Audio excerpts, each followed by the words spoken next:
Habt ihr es auch gehört? Im Himmel gibt es Metal.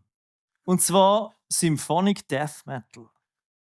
Eine Stimme wie Wassertosen, eine Stimme wie Donner, Gitarrenspiel, Gesangschör. Also wenn das kein Symphonic Death Metal ist. In euren Bibelübersetzungen steht zwar wahrscheinlich nicht Gitarre, sondern Harfe.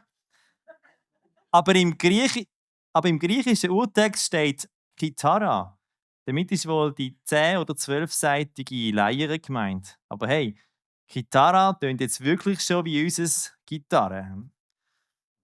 Also die 144.000 zeigen uns mit minimem Augenzwinkern, dass wir uns auf eine himmlische Heimat freuen können, wo auch der Metal eine Rolle spielt. Der himmlische Sound, den Johannes gehört hat, muss jedenfalls unbeschreiblich heavy und bombastisch gewesen sein.